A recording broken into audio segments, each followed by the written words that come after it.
This podcast is brought to you by ProLongevity, the award-winning 8-week program that can transform the lives of people with pre-diabetes, type 2 diabetes, and many other lifestyle-related illnesses. Founded by Graham Phillips, the pharmacist who gave up drugs. Hello and welcome to the latest edition of the ProLongevity Podcast. Now, I kind of see myself as a bit of there's a whole group of antipsychotic medications called the atypical antipsychotics. And I often describe myself as an atypical pharmacist, partly because I'm the pharmacist that gave up drugs, and partly because I'm the only pharmacist I know that actually prefers words to numbers.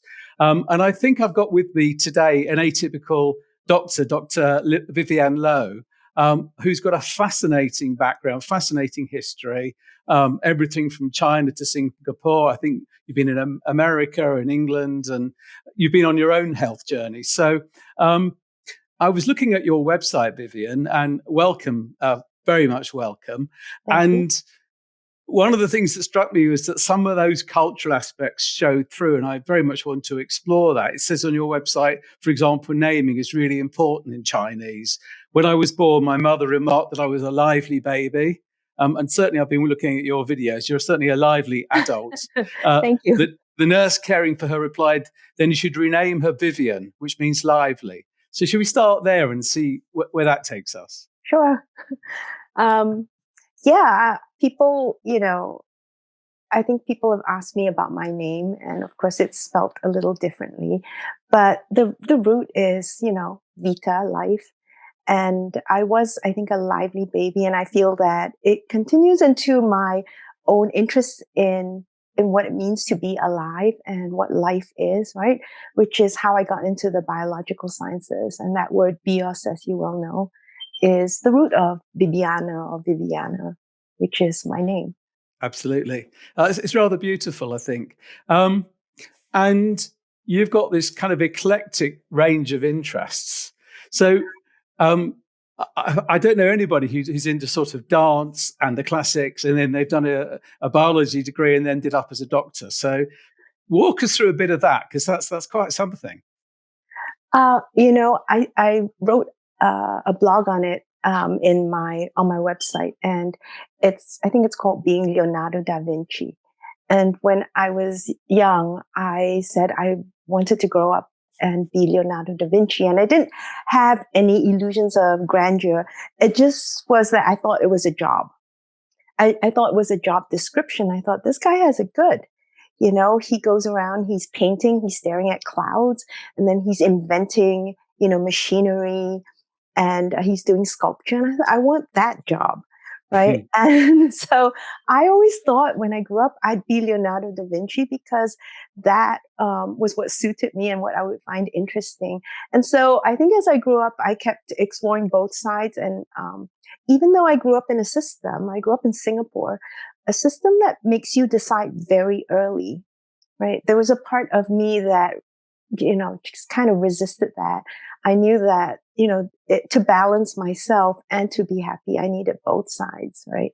And so I think that's something I've continued to cultivate. And I've also struggled with it because, there's always this sense of needing to fit in sometimes, at different phases in your life. And so, for example, I didn't fit in very well in medical school. I really struggled in the early years because I was quite different, and it kind of startled me how narrow the focus became very quickly, right? To the point where I felt like we were focused on memorizing things and not even trying to understand the science in a deeper way. And it wasn't just that we were only doing science. It was just that we weren't interested in the bigger implications of the science. It was just memorize this for the exam. It's funny how many of my guests have said broadly the same thing. At its best, education should teach you how to think. Yes. And yet medicine seems to have kind of reversed itself. And not just medicine, my profession too, it's what to think. Yes, absolutely. And I think, we talked about both of us having a background in the classics. And my classics professor, I credit him as the person who taught me how to think. And I pretty much had one-on-one tutorials with him because the classics department was very small, still is at BU. And so I would have these one-on-one sessions and he would grill me. I mean, imagine you have the whole hour and there's just you. And, he would just kind of grill me and, he'd be fascinated by how I got to my answer. Right. And so this idea of the question being more important really than the answer itself. Right. And learning how to think about something. So I went from that right smack into medical school where it was, don't think, just memorize this. And it was really hard for me. I was quite depressed, I think, in the first couple of years. Yeah. But obviously, I mean, you obviously persevered because it's not exactly a short training, is it?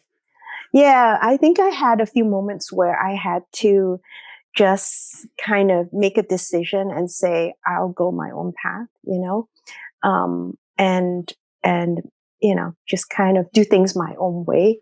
And obviously I couldn't, completely break the mold. You still had to pass the exams. You still had to follow a certain curriculum and so forth. But I had my own little ways of just, small acts of resistance. Because, for example, in the first 2 years, I ended up, I don't know if you saw it in the first episode of my podcast, I talked about how I realized that I didn't fit in. I put up this poem that they didn't, the medical school sort of board didn't approve of, right? And I just realized I don't fit in here, and what am I going to do about this? Because I have 2 years here before the clinical years start. And I realized that all I needed to do was pass the exams. So once I realized that, I took out my schedule and figured out when the exams were. And then I got a job traveling. It was one of these courier jobs where you could, be the person who would kind of carry the luggage for the company, and then you could travel anywhere in the world for $50 and a passport, which I had, right? And then I could stay at youth hostels. And all I had to do was be back in time for the exams. And there were a few other things I had to work out, but, I got it to a point where I was able to take off, go and explore different places in the world.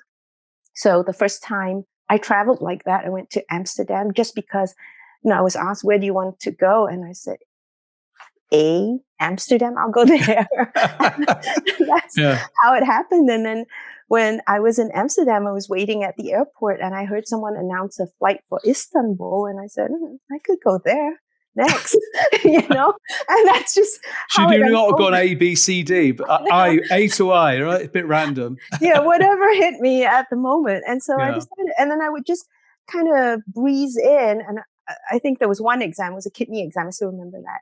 Renal physiology. I had my luggage, my hand luggage. I just made it in time to do the exam, right? So I didn't really go to class. And I always get a little nervous when I tell that story because I hope my med school doesn't take back my degree. Yeah. Imposter syndrome. Yeah. So how long were you in Singapore?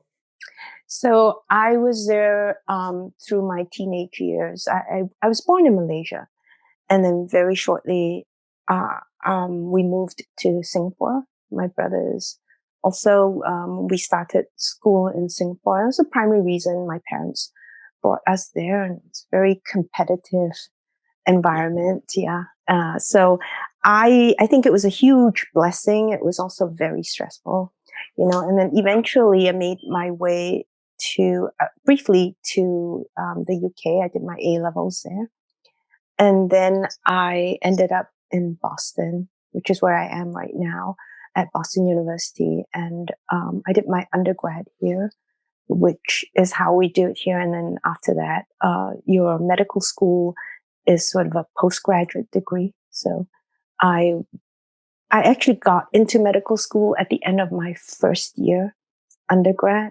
I had just guaranteed acceptance. So that meant that I didn't have to worry about anything. And they basically told me, you just have to pass your courses and you don't have to worry about, applying for med school because you already have a spot as long as you pass all your courses, which is what we did. A small group of us that was selected to do that. And then Went on to med school at Boston University. So you've kind of been in Boston ever since? Yeah. And I did my residency in the Boston area as well. I'm board certified in internal medicine and obesity medicine. So that's formally what I do. Yeah. Although, I do a lot of other things. Yeah, besides. I can see. Yeah. So I've spent a bit of time, not a lot of time in Singapore, but it's a fascinating culture there. But Singaporeans have among the best life expectancy and the best healthy life expectancy in the world. Well, and I wondered if you wanted to reflect on that. I think one of the things I remember when I first came to America was I had never seen, and it might just be how maybe my life was, a little bit in a bubble, but I had never seen anyone use a walker. Yeah. And I couldn't understand what people meant when they said, "Oh, she broke her hip," but she's young. Like, Yep. What do you mean break her hip? And I would look at people who were elderly in Singapore. They'd be 80s and 90s, and they're running up the stairs. So when I got here, it struck me that people move differently, and it was just very different. And I couldn't understand this. I was like, why? But they're not that old. They're only 70. Why are they struggling to walk? So I think it hit me then that probably health was very different in both places. And when I was younger, I just thought it was maybe due to the weather. I hate the weather here. So I blamed everything on the cold, right? And I thought, this is why it's better to be in a warmer environment. But I think obviously the food, although now I think most places in the world that are more industrialized, they are also seeing, the scourge of metabolic diseases and so forth, right? But, you're also more active, and you're encouraged to be more active as well in school and so forth. And I remember at my school, before the day began, everybody had to do this stupid 3K run/walk before you, and at the time it was stupid. You just had to do it. You had to sign in, do your 3K walk, and then go to class, right? But, it was a way of getting, I think, people to move more and to be more active. And so I think that contributes to it as well. And, I think the idea of food being medicine is very real in the East. So when I grew up, it was very clear that what you ate had medicinal value. Everybody talked about it all the time, right? And there were different concepts in the East. So there's this idea of a food being hot or cold and so forth. But nonetheless, the emphasis was that it had an impact on you that would directly impact your health. So, if someone made a comment about what you were eating, obviously, a lot of times if it was an elder, it would be around the notion of, that food doesn't have a lot of nourishment. And yin yang is the term, and it just means nourishment. And you would often hear that. Does that have much nourishment in it? And so that was always a concern, right? What qualities do the foods hold? And I think that has a huge role as well. I'm sure that's true. And I think we've forgotten. I think the younger generation, and it's worse in the US, having spent time there recently, food is something that comes from a supermarket in a wrapper. Yeah, absolutely. And people have completely lost contact with the reality of what food is or cooking. Yes. And they think, I talk about ultra-processed foods, junk foods. I kind of describe them sometimes as food-like substances. I sometimes describe them as poisons with added calories. But I think we've fundamentally forgotten that nutrition is much, much more than calories, much more than energy. That's right. And you've got a pretty foundational approach to that. So I don't want to lose touch with I want to come back to the whole influence of Chinese medicine and all of that. But talk to us a bit more about that, because it's one of your fundamentals, I think. Yeah, it's something I'm really interested in. Obviously, I think we chatted a little beforehand. And I mentioned in different interviews and so forth that I burned out early in my career in medicine, right? And at that point, I realized I was really only like 2 years out from my training. And I realized that I was completely burnt out. And this meant that it didn't matter how hard I worked, I wouldn't be able to last and I wouldn't be able to have a career because, and it also seemed like such a sham. Because at that point, I think my biggest source of shame was I'm a doctor and I don't know how to take care of myself. And then I go out there and I am telling people how to take care of themselves. And it was, for me, so hypocritical. I had to stop, and I actually stopped. I had to spend a year just kind of thinking through what I wanted to do and what it meant for me to be a doctor. And at that point, I made a decision that when I went back to medicine, that I would have to do it from the point of learning first to take care of myself. Because if I can't do that, then, it's really the height of hypocrisy to try and tell other people what to do, right? So that's when I looked at what I had studied and realized, okay, there's nothing here to help me. And this has never been talked about before. Nobody cares in the medical system. Yep. And that I would have to teach myself the basics. And so I thought, all right, if that's what I have to do, right? So I dove in and just started relearning things from a very different point of view, because the early, years in medical school, yes, you have the basic sciences, but you're just purely a memory bank. Memorize this so you can recognize this on a multiple choice exam or something stupid like that. And it wasn't understanding why this was important and how it impacted the body as a whole. So going back to the basic sciences and focusing on the science and the molecular basis of disease, that took some time for me to relearn. But what it then did was it was a way to look at the body that was unified, right? Because these molecular processes are happening throughout your whole body in different tissue under different contexts, surely, but the pathways are fundamental versus the way we are taught medicine, which is right now very siloed. The lungs, who cares what happens to your brain, right? And if I'm the foot doctor, well, I don't care about your pancreas. Go talk to someone else about that, right? So I think we're all in this environment where, you're shuttled from one doctor to another, and even the internist is, kind of in the frame of mind of dividing your body up into parts and then divvying it up to the different specialists, right?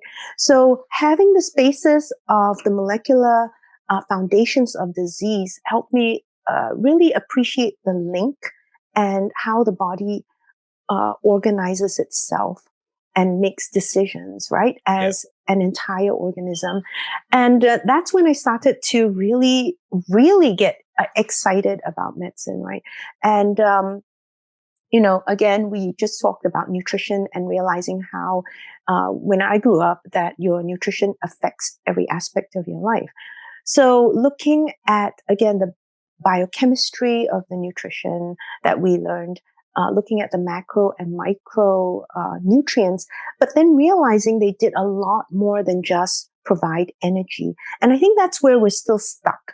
We're in the counting calories and calories in, calories out. Now, I'm not saying that there isn't a validity to that. I'm just saying that that's not all that your body is using your nutrients for, right? In other words, there's so many roles that these nutrients have. And the most important would be signaling. And by that, I mean that that's what your body has to make a decision to go down a certain route, let's say, of inflammation or anti-inflammation, right? And it's going to use the substrates involved in those metabolic pathways, right, to signal other cells to form proteins that will signal the tissue that this is an inflammatory situation and so forth, right? And the other thing we forget is that besides our human cells, right, there are trillions of microorganisms that are also very interested in those nutrients. Okay. And we can talk about the gut bacteria, but let's just talk about pathogens right now, because for most of human existence, we've had to worry about surviving, the superorganism that's going to come and knock you out, right? Yeah. Some Germ theory. Yeah, some bacteria, some virus. Yeah. Now, when we are infected by a virus, a bacteria, fungus, parasite, anything, what are they interested in? Proliferating and growing. And in order to do that, they are interested in what? Nutrients. Same thing. Yeah, We're absolutely. interested in those nutrients. They're interested in those nutrients. And now it's a tussle. And who's going to get the nutrients, right? And your immune cells now have to find a way to hide those nutrients from certain pathogens, right? And then the pathogens fight back and they go, well, you know what? We can manipulate some of these substrates and manipulate the metabolism of certain immune cells so that it actually prioritizes our survival, right? And here we go. This is an entire aspect of metabolism that gets completely ignored. Yeah. And I talked about it on my podcast. For example, everybody's going on and on about cholesterol, but nobody's looking at it as a signaling molecule. Yeah. And, without, certain substrates and metabolites, and if you can't turn on let's say, synthesis of cholesterol, then actually you impair certain functions in the immune cells, in certain immune cells, right? Yeah. And your immune cells know when we need to be more in the homeostatic range, that we need to, kind of transcribe other genes and prioritize other substrate use. But when we need to fight a pathogen, we need to turn on these pathways, right? And that's a whole aspect. There's a big gap that nobody ever talked about when they discuss cardiometabolic health. Absolutely. So there's so much to unpack. There's several PhDs that you've covered in 5 minutes there. And I'm trying to think how to simplify a bit. But I always explain to people that I think we're fundamentally fueling our bodies on the wrong fuel. And the example I always give is if you put petrol in a diesel engine, it doesn't run very well. Yes. And likewise, if you put I diesel in a example. petrol. Yes. Yeah. And the brain will, the engine will misfire and eventually conk out. And I think that's kind of what we're doing. And Graham, we're horrified at the thought of putting diesel in a petrol engine, right? We're horrified. No absolutely. one wants it. But, we're chowing down on all the chemicals and that doesn't horrify us. Yeah. And I think we've forgotten energy is important, but the point I always make is that as we've evolved, our need for energy has got less and less. So we're not particularly physically active anymore. We're not, unless you're running a marathon every day. And even if you run a marathon every day, it more or less will double your energy requirements. People might think it will multiply their need for energy by tenfold, but actually it doesn't make that much difference. No. Fundamentally, our energy requirements are related to maintaining our metabolism and particularly our brain. Brain, yes. Yeah.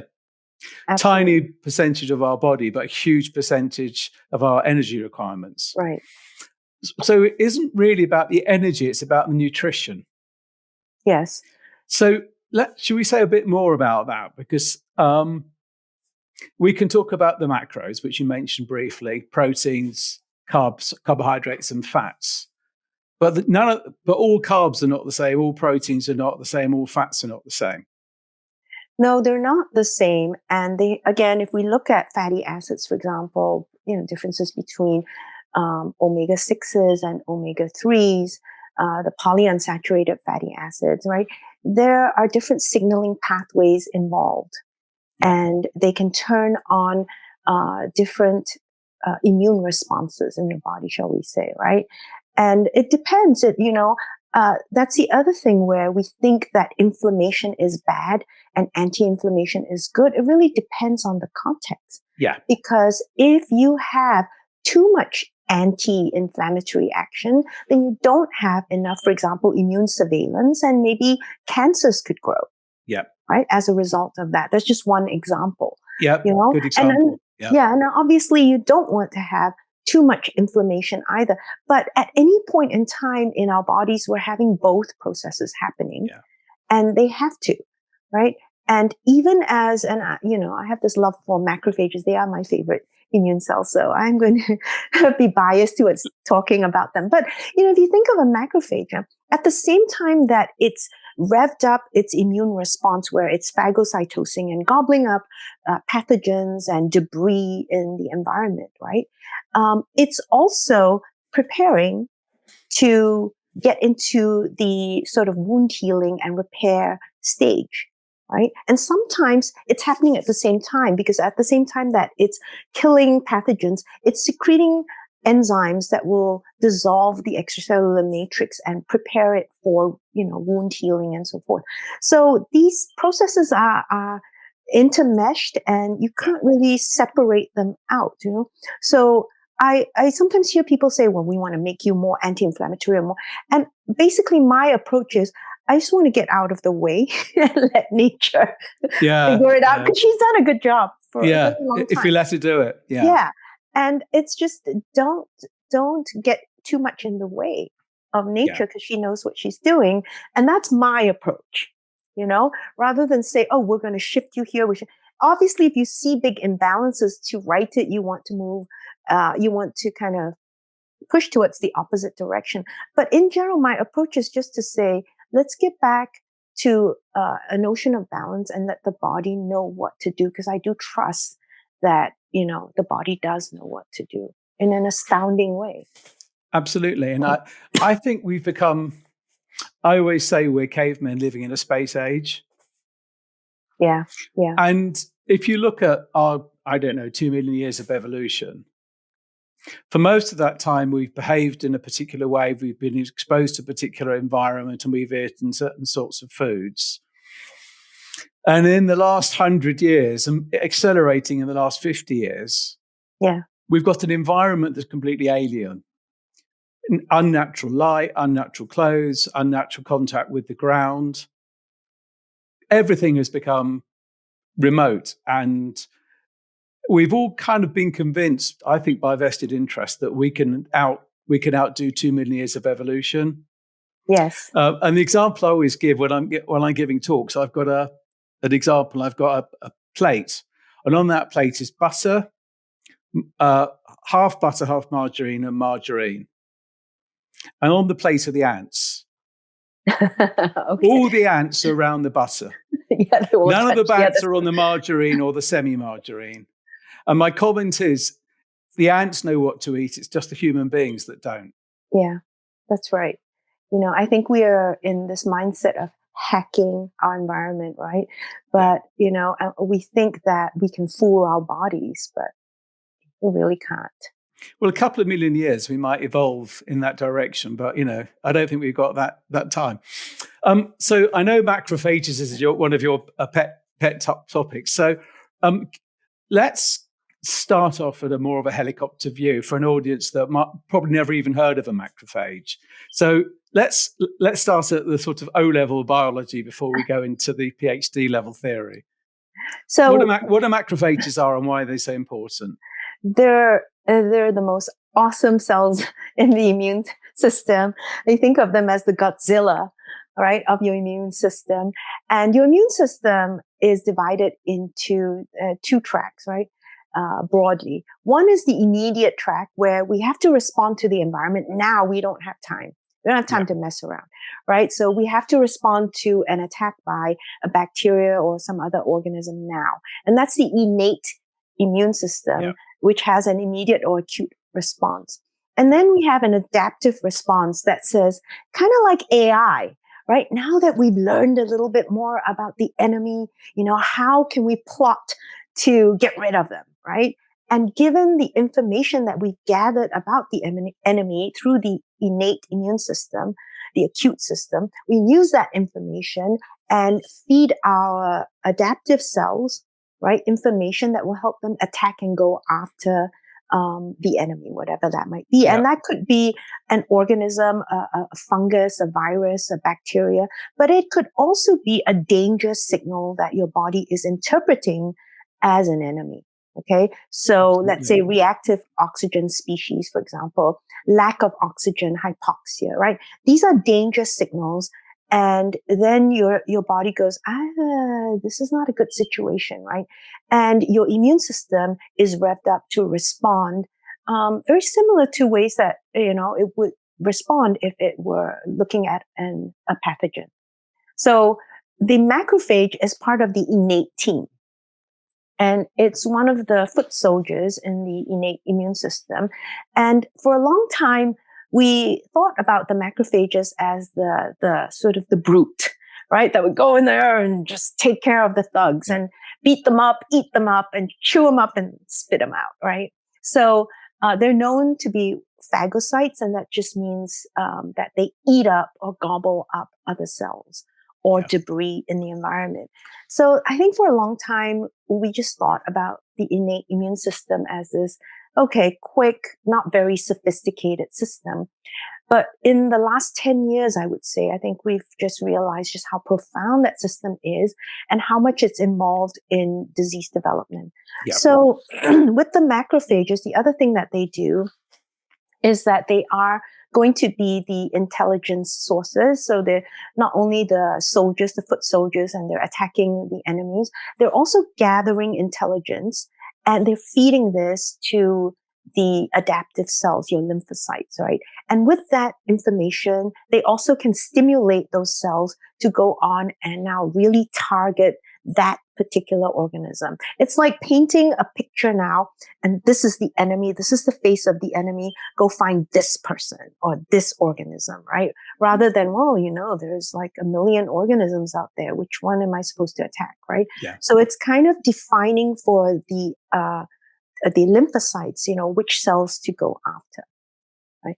And so those are the two main functions of macrophages. But we've also learned now that these macrophages, as much as they're out there killing and destroying other cells, they have a huge role in actually wound healing, regenerative functions. And so and that's what's fascinating about them, as much destruction as they do, they seem to always be conscious of needing to clean up their mess. And don't we wish all the people in our lives would do that? But that's very true, yeah. Right? So they're always cognizant of the fact that I made a mess, I better clean up. And as a result, they have very profound homeostatic functions, so that if you don't have your macrophages, you have impaired wound healing. Right? So just to be clear, when we talk about homeostatic functions, what we're talking about is the very tight control of the internal environment of the cell. Yes, and regulation. Homeostasis, cell regulation. Yeah. And it's true of every cell. It's true of even single-celled organisms. Absolutely. Even though they appear to be not very complicated, actually they have an exquisite control of the internal environment. Absolutely. And we've got to multiply that by the trillions of cells, not only in our bodies, but also the microbiota as well. So it's the same thing at an almost inconceivable scale. Yes. And then there are communication channels. And then there's communication. All the different cells. Yeah. Yeah. Yeah. Cool. So let's play the macrophages now. So we can play it through infection. We can play it through immunity. We can play it through cancer, or maybe through autoimmune as well. So, I had been spending a lot of time talking about atherosclerosis as an autoimmune disease, and most people. So this is heart disease, basically. Having your arteries, the way it's explained sometimes in a general way is that the clogging of your arteries. Yeah. Right. And most people will recognize that macrophages play a huge role in that process, right? Where you have accumulation of let's say fatty substances within the wall of your blood vessels, which is what we mean by atherosclerosis. Yeah. And the idea was that, the macrophages are there to return some of the cholesterol that has been found in the walls of the arteries back to, let's say, your liver in some way. And that it's part of this reverse cholesterol transport system. Okay. Yep.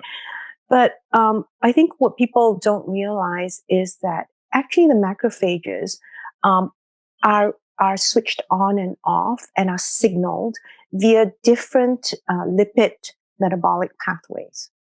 right? Yeah.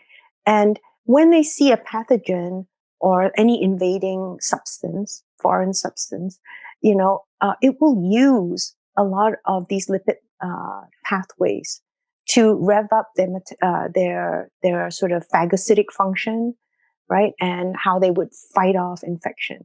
And so I did an episode on how the macrophages in tuberculosis and macrophages in atherosclerosis really have very profound similarities. There are some differences as well, but if you look at them, this is an immune reaction that's happening. Yeah.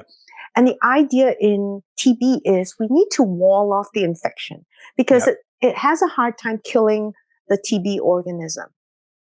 And so it's going to wall it off into what we call the granuloma, right? And when we're walling off these lipid substances, many of which are oxidized and very destructive, right? Within the wall of the artery, we call it the atheroma, right? And if you realize that really the atheroma is not that different from a granuloma, right? Walling off infection. And what is actually happening within that, right? That the macrophages a lot of times are secreting substances to try to maybe kill off or do some wound healing, right? And now you have this liquid mess that we see in the granuloma in TB, but we also see it in the atheroma in atherosclerosis, right? So if we start to look at what's happening at a more molecular level and also looking at the immune response, and lots of people talk about inflammation and how it impacts disease, but not many people actually go to the details. Because if you explore the detail, it would make a lot of sense. And then, we're just kind of extrapolating. And so we start saying, well, cholesterol must be the problem. And you're like, well, yeah, we do see cholesterol there, but do you know what it's doing? Exactly. Right? That it's actually part of a signaling pathway, right? Just to go back to the immune cells, for example, the macrophages. So for a long time, we thought that we could only use the innate immune system to deal with just kind of general problems in the environment. Yeah. Right. And it's your adaptive immune system that is going to be specific towards a certain disease, for example. So that's how vaccines were developed, because we would now actually train the adaptive immune system in such a way that it would recognize the next time it sees a herpes virus, the next time it sees, I don't know, some other like a pneumonia bacteria, that it would know how to respond because it's already seen it in the past, right? But we've always thought that the innate immune system could not be trained. And in the last 10 years, we realized this was not true. Now we have trained immunity that we recognize in the innate immune system. If we use macrophages, right? If you, they first saw this with BCG injections, which was sort of a vaccine developed in many countries where they see a lot of TB. And it's to hopefully protect primarily children from TB because they succumb and they do very badly, right? And if you give them this BCG injection, actually it does protect children, doesn't do a good job with adults, right? So what they've noticed was that when they gave BCG injections to children, so this is a vaccine against tuberculosis, they found that actually they were more resistant to other infections, other like pneumonia and so, and the kids were more resilient. And this wasn't part of the adaptive immune system. Once they had trained the innate cells, primarily the macrophages, they kind of revved up their inflammatory function so that the next time a pathogen came on board, you already had a revved up army of macrophages, right? And one of the ways to rev it up is through the mevalonate pathway, which is part of cholesterol synthesis. And if you block that pathway, you don't allow training of those macrophages, for example. This is just one very general example of how when we change the metabolism of something in our bodies, we think, oh, we're going after one thing, but we don't see the implications in different parts of the body. No, I completely agree. And I think it's equally true of COVID, right? Yeah. I think that maybe, hopefully that, I don't know if this is true, but it's hopefully humbled us because, this idea of feeling like we know everything and, oh, this is what we do. And obviously this is going to help. Obviously that's not going to help, right? And then we realize we don't know anything. And I realized that when I burnt out and I looked at myself and I'm a doctor, I don't know anything. Yeah. And I spent years of training and, it's a lot of money to go through medical school and so forth. And it's quite devastating to realize at the end of it, degree in hand, you know nothing. Right? What did it feel like, that burnout? I mean, for me, it was a slow and steady realization that after 20 years in practice, having been very senior in my profession, having been ostensibly very successful in my profession, making a decent living, and won lots of awards, I looked around me and I thought, I'm spooning tablets into everyone and no one's getting better. In fact, the reverse is true. The drugs bill goes up every day. Okay, I'm making a living from spooning statins into people or whatever, but how much good am I actually doing? And why am I miserable and fat? And it took me 20 to 25 years to reach that. Maybe I'm just thick. It took me, you achieved it in 2, apparently. How did that feel? And how did that realization dawn upon you? Well, I was civ worked, right? I was the lowest person on the ladder when I joined a practice.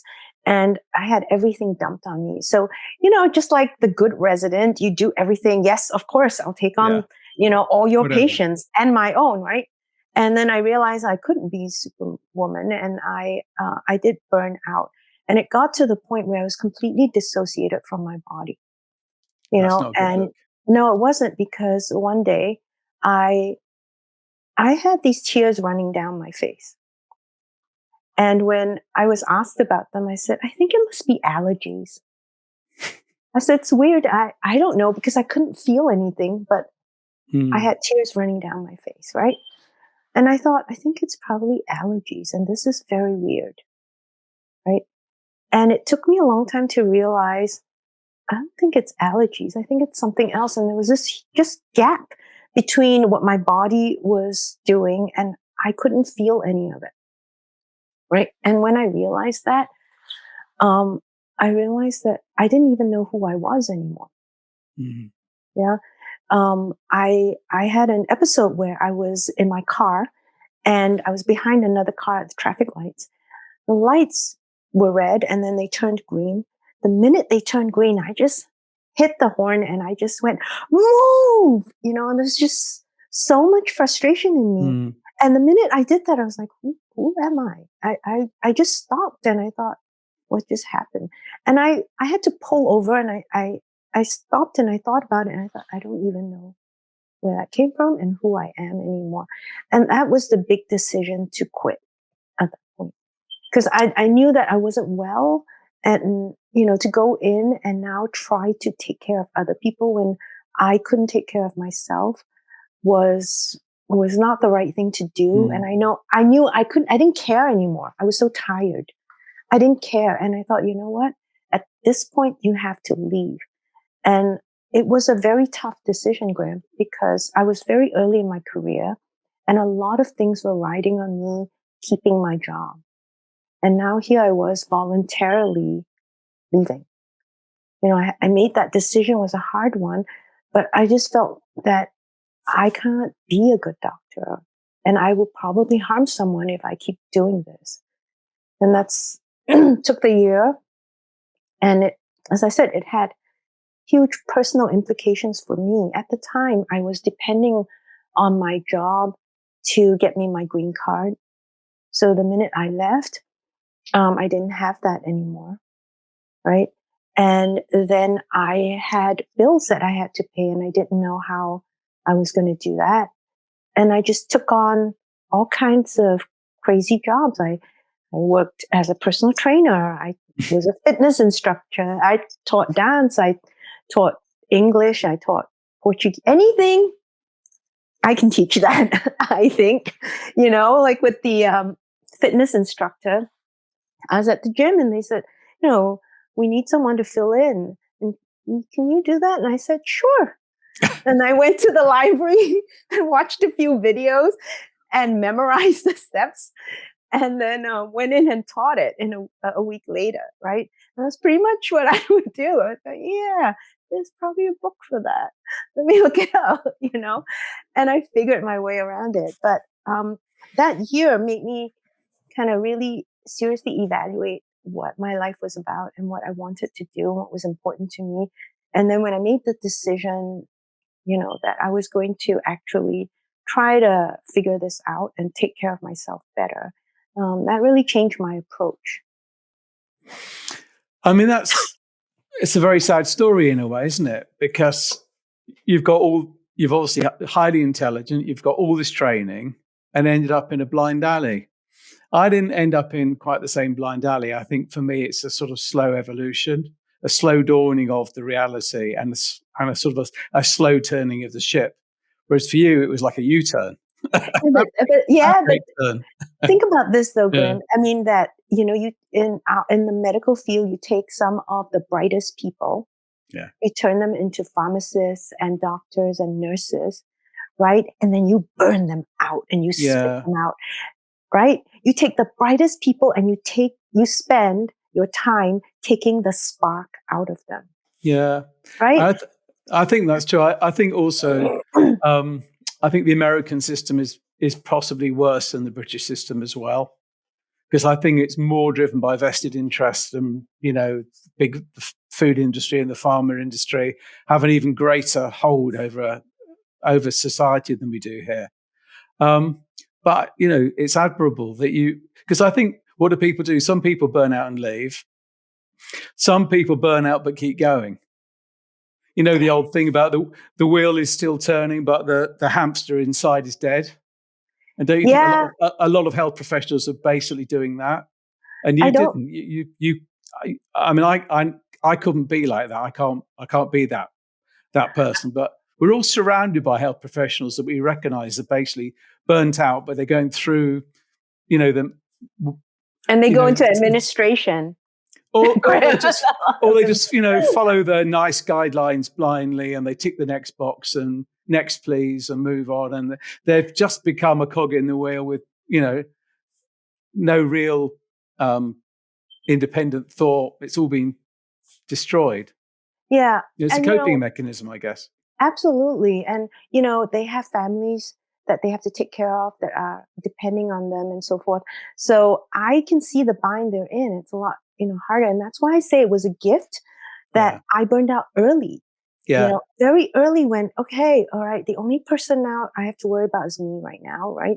And that's number one. And the other thing was I was very scared and I didn't know what to do. And I, ended up being in the States illegally for a while because, and there were huge implications, as I said, to that decision. It took me 5 years to get my legal status back, right? Wow. And in the meantime, I was trying to figure my way and get a job so I could pay the bills. And they were weird jobs. Sometimes they were moonlighting jobs as a doctor. And like I said, a lot of times, you need to learn English, sure. when you want to start. You need to learn salsa. Yeah, okay, let me watch a few tapes. I can figure this out, right? And it was just kind of figuring out, and also at the same time, I had a scholarship, fortunately, to get my MFA in fiction at Warren Wilson College. So I was working on my novel at the time, and then there was a part of me that I just thought I'll just forget about medicine and be in in the writing field. And Yeah. to be honest, that's how I got my green card. It was not through medicine. It was through my book, my writing, the awards and stuff that I got through the writing, right? Yeah. So that seemed to be the route. And then I couldn't get over the fact that, but you took up this space. You took up this somebody's space in med school, right? And I just felt like, okay, and there's a shortage. Ethically, I didn't know how to deal with that. Right? And I remember being at a conference, a writer's conference. I was talking to another writer, and she had maybe 5, 6 books out at the time. And I think she was going through a crisis. We went on a walk, and she said to me, I don't even know what I'm doing. I'm writing these books and I don't know if it's doing anything. And she said, I envy you. And I said, why? She says, because at the end of the day, you're a doctor. You actually help people. You're doing something where at the end of the day, when you go to bed, maybe you help someone. And that stuck in my head. And I couldn't get it out of my head. And that's when I decided I can't just give it up like that. And she's right. It's a responsibility. I did take up someone's spot in med school. Right. And now that I have this knowledge base, then I can't not use it. But then how do I do it in such a way that doesn't perpetuate the old system? And that's really when I stepped away and kind of started my own practice, because I just realized you can't build something new from within a broken system. You just can't, right? And getting out on my own was one of the best things that I did, because it allowed me to try things my way and I literally did that, Graham. I went out and I said, okay, so if I were to redesign this, right, how would I do this? And I just saw it as an open field now to redesign this and not keep any assumptions from the past, because that didn't work. So why would you bring that back in, right? So looking at how I would deal with my patients, what modalities I could bring in. So I brought in a lot of storytelling, because as a writer, that was very helpful. Looking at my patients' narratives and also helping them to shape their own narratives about who they were and their disease, right? Yeah. Dance and movement, which is profoundly important for the brain and neuroplasticity, right? And how we think. Cognition is very much related to movement. So using movement patterns, and I would have my patients do unusual movements, things that challenge them, not only for the mobility, but also for cognitive function. Yeah. Right. So bringing those aspects in, bringing in community. So having them meet, and I mostly taught in a group. I would teach, right? Because I'd be like one person and I'd be explaining, their labs, and then the next one I'd spend the next hour doing. And I was like, you know what? Everybody in together, look at your labs. So you have your own privacy. You're not showing your labs to anyone, for example. But then I can go into detail as to what this means, right? What is your A1C? And I go from scratch. And once they understand it, right, I think what most people realize is, oh, that's why you want to do this test. That's why you're worried, right? And people are not stupid.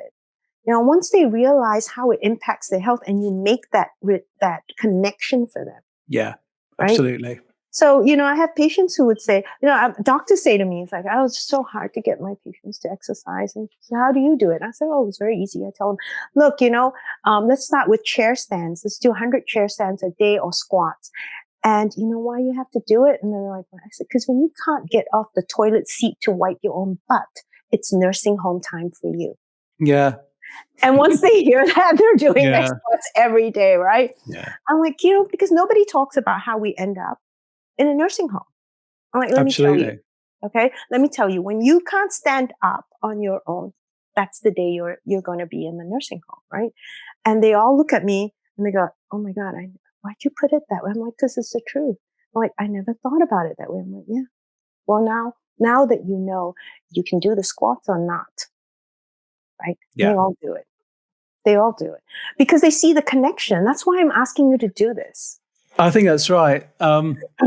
Someone I follow, and I don't agree with everything, but I think he's very good on this whole exercise thing, is Peter Attia. I don't know if you follow him, but he's got this wonderful video, and he talks about reverse engineering and the Centenarian Olympics. Oh, And he describes the inevitable decline of function with age, meant cognitive decline and physical decline. And the point he makes, and he's right, he talks about the marginal decade, the last decade of life. And he says, and his approach is with a new patient, what do you want to be able to do in the last 10 years of your life? Is it slumped in a chair with someone else wiping your bottom? Is it more than that? Do you want to be able to walk to the shops? Do you want to be able to climb a mountain? What would it be? And if you then work backwards, you might be fine now. But if you allow for that decline, yes, you're not where you need to be anywhere close. And I think we're all okay until we fall over and broken neck of femur, and we know you're dead within a year. Yeah, absolutely. Right? And that's why, I guess, my approach is similar. I say, you know what it is about here? I tell them there's low standards. Because everything is, because, it's part of aging. I'm like, let me show you aging. And then I put on a YouTube video, and it's a 98-year-old woman. Yep. She's living somewhere in China, and she's climbing a tree, and she's up and down like that, in seconds. And I was like, this is my view of aging. Yep. This is what I grew up with, right? So, low standards. Because everybody here gives me this BS about, getting old, that's how it is. I'm like, yeah, very low standards. Yeah. And I said, this is the problem, is that we have such low standards for health here. The bar is set so low. I said, I didn't come from this. So my expectations are very different. This is my norm, right? And I'm like, so it's not that they're physiologically or biologically different. They're built the same way, but, depending on how you live and what you choose for yourself, you can impact how you're going to be living till your last days, right? So it kind of, when I talk to patients and clients, I talk about all-cause mortality. And I say, and there's a study recently, I don't know if you've seen it, 1.5 million people, and they've compared hazard ratios. Your risk of dying of anything. The highest hazard ratio of anything was diabetes. So all-cause mortality, you had diabetes, was higher than smoking. That's right. In other words, a diabetic who doesn't smoke is more likely to die than a non-diabetic who smokes. Yeah. Which is not me saying that you should take up smoking or smoking is healthy. But it puts it in perspective. It puts it in perspective, right? And what are we worried about? We're worried about, I don't know, Diet Coke or some other bullshit. That's right. Exactly. I have the same view. I think about, in the big picture, right? What is it that we're trying to do? What are we trying to help our patients with? As a patient, what do you want? Right? And if we look at your risks, as you put it, right, of dying, if we're going to get diabetes, right, we're on that track, on that fast track. Not only you're on the fast track to death, but you're on a fast track of 20 years of misery. Yeah. I mean, if you were just going to die sooner, but you had a fantastic life, that would be one thing. But, this is something I was talking to David Unwin on my podcast, and he makes that for every year of your life that you've got poorly controlled diabetes, you lose 100 days of life. That's right. And also, I tell my patients, if you're at much higher risk for kidney failure, right? And I tell them, I say, all you people planning to travel once you retire, or when you're in dialysis, you're not traveling. Yeah. You're just not. Okay, let's just be real. You're not traveling. And did you know you're dead in 3 years when you go to dialysis? And they're all like, what? Because nobody tells you this stuff. Yeah. Right? That they think, okay, dialysis, I don't have a kidney, but the machine will take. I'm like, oh, no. And, you'll have about 3 years of misery and then you die. How then?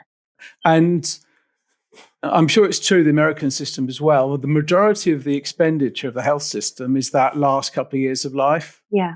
So it's kind of keeping you alive but not really living. That's where all the money goes. Yeah. And people assume that health systems are adding 20 years to our life expectancy. They're not. They're adding 20 months. And it's not a very high quality 20 months. You're being generous with the 20. I know.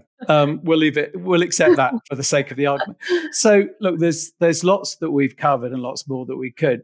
But I kind of think we're at a certain useful point here, which is we've kind of talked about all-cause mortality, in other words, not dying of anything. But that isn't the same as quality of life. So two things I want to ask you. One is, given your background, what can Western medicine learn from other forms of medicine? And to what extent do you bring those kind of attributes to your practice? Yeah, so I think of different forms of medicine as different ways of thinking about disease, right? Fundamentally. And if we look at the Eastern system, Chinese medicine, which is, I suppose I'm more familiar with that, maybe a little bit of Ayurvedic medicine as well, because I've had some exposure to that. I think this idea of energy, right, which is now something that we're exploring in allopathic medicine, realizing that we do have, these bioenergetic fields, right? If you've ever seen the work of Michael Levin, he's here at Tufts, and he's looking at how these fields actually promote growth and regeneration of limbs and so forth. So we're starting to identify that, yes, there are these energetic fields, and how you manipulate them can impact, how the organism grows and develops, right? So this has been very much a part of Eastern medicine, where we are concerned about the flow of energy and blockage of energy and things like that. Yeah. So I think that's a big one. And then the other one is the notion of balance, right? The notion that, it isn't that one side is good and one side is bad, and that you have to have both. And the idea is managing both and keeping that balance within your body, right? So the idea of balancing your energies is a big one. Kind of brings us back to homeostasis, doesn't it? It does. And you think about it, we have extremes, because we have in our society people who maybe over-exercise, and they go to one end of the spectrum, and then there's the other end where they don't move and they're not off the couch, right? But it's always been this notion of finding that sweet point where there's balance between activity and inactivity. Rest is just as important, right? So I think here for example, we talk about exercise, and we're maybe not emphasizing also sleep and recuperation and rest, right? So this would never happen if you were embedded in, let's say, an Eastern way of thinking about health, because there's always both, always. Yeah. And you talk about one, but at the same time, you must manage the other you're always keeping the other side in view, which I don't think we do enough of. I think sleep is something that is one of my key topics. And I always say that if you're building your house of health on poor sleep, you're building your house of health on sand. Yeah. And I kind of give this example, like you go to the doctor and they do some checks and they say blood pressure's a bit high, have some amlodipine. You go back and they say, it's better. Oh, by the way, your cholesterol's a bit high. Have a statin. So you go back a few months and they say, everything's a bit better. We're just going to tweak it a little bit, up the dose a bit. And as you're walking out of the doctor's office, you say, I'm not sleeping very well, doc. And the doctor just shrugs at you. That's right. Nothing we can do. I hate that. And I can't tell you how many people are now on 3 drugs for their blood pressure, and they've never been asked about their sleep, right? Yeah. And maybe or their diet, right? Yeah. And maybe they have profound sleep apnea. If you don't fix that, you're not fixing the blood pressure, because your body is responding to that stress of not sleeping. Yeah, 100%. Right? So, and the heightened blood pressure is a sign Something's wrong. I'm not getting what I need, right? And we don't know how to read the signs. So we treat the symptoms. Yeah, exactly. 100%. And so all we do is, you know what it is? I always say in our system, right? It's not curative. It's not about reversing disease. It is about managing symptoms. Okay. And now this has its pros and cons. And I'll tell you this story because a friend of mine had termites in his house. And he called these pest management companies, to get a quote and see how much it would cost. And he said he read the contracts. And he said, every one of them, it says the same thing. It says, oh, we will manage the termite situation. So they never say they're going to get rid of the termites. They're all going to manage the termites. He said, and he's a doctor, he said, so that's what we do in the medical system. We manage the disease, right? Because there's no business without managing the termites, right? Yeah. So let's just manage the termites. Let's not talk about getting rid of the termites. That would be too ambitious, right? And I think, so that's where we come from. And so we're just going to manage symptoms. And now, unfortunately, patients don't realize this. Right? They don't realize that nothing we do generally is about helping them get better. It's just managing it so you don't call me. Symptoms. You don't wait. You don't come in, and I just want to keep you out, and you don't bother me until your next visit. Right? Yeah. They're not aware, so they go, "Oh, but my doctor says I have to." I'm like, you don't have to be on this, but it is very convenient. It's a convenient way to manage your symptoms and keep you quiet for a while, but it's not helping you. Yeah, underlying problem gets worse. Yeah, so listen, this has been fascinating. There was so much more I wanted to talk to you that we didn't get to. So at some point I'll have to get you back. But that'd be lovely. I'd like to end on something, which is this. So I think we both agree that what we're interested is, how do I put this? I sometimes say I like to die young at a very old age. Mm-hmm. And I sometimes say I'd like to have a great life and a good death. Yes. What are the underpinning principles, do you think, to achieve that? Because I think it's perfectly achievable. I think so, too. I mean, it's the basics. It's not very glamorous. It's not very sexy. Paying attention to your nutrition, to your sleep, and to moving. And if you think of any basic organism, you talked about the cell and how sophisticated a cell is. Let's just put ourselves back at the level of the cell. The cell needs to get nutrition, get nutrients, right? It has to move. It must move, right? And it has to manage its energy resources by resting. Okay. So these are very basic functions of life. And if we're not going to pay attention to the basic functions of life, right, then you get no life. Yeah. Says the person who's named after life. So exactly. There you go. It's like I said, it's not very sexy. It's not very glamorous, but it's very doable. It's doable. And it's a million miles away from the life that we lead, right? Of this kind of false light, false fake food, all of which damages our metabolism, makes us sick. And then we end up in endless medication to try and suppress symptoms while the whole underlying thing gets worse and worse. Yes. And, we, again, back to medications. I am an obesity specialist, so you can imagine I get asked every day, right? I'll just say this and keep it simple. Maybe you'll have me back and we'll dive into it a bit more since you have a pharmacy background. People don't truly understand what the GLP-1s do. Yep. Number one. And this is Wegovy, Saxenda, etc. Yeah. And they don't understand again, on a larger scale, longer time scale, what might happen, right? Yeah. And so, and also when we're focusing on weight loss, which is what the world is crazy about.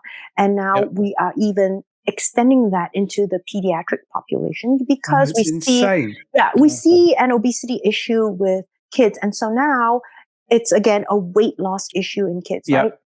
When we focus on the wrong metric, then, obviously we're going to have more problems down the road, which sustains our medical system. So I think it does work for a certain segment.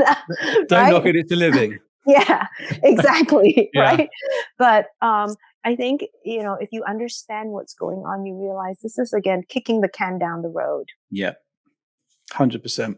Brilliant. Listen, Vyvyane, it's been an absolute joy. The same here. It's I been could have fun. talked to you for many more hours, and I hope at some point we'll get you back. I'd There love was to so come much back. else I wanted to talk about, body composition, insulin resistance, and brain insulin, and all those things. So we only scratched the surface. Yes. What I will do, though, because you've done remarkable podcasts on most of these, so I'll link to all of those and various things on your website. And I'd just like to thank you for time. Thank you so much for joining me. I had a wonderful time, Graham. It was great. To be continued. Yes. Okay. All the right. best. Yeah, thank you. Bye. If you enjoyed the podcast and want to find out more, join our Wellness and Pro-Longevity Facebook group. Don't forget to subscribe and follow so you never miss an episode, and maybe share to friends and family who might benefit. Finally, if you think you might need help with diabetes, heart disease, or any of the other diseases we discuss, then book a free consultation with Graham. There's absolutely no charge for this, and we would never put you under any pressure. What do you have to lose? Bye for now, and see you for the next episode.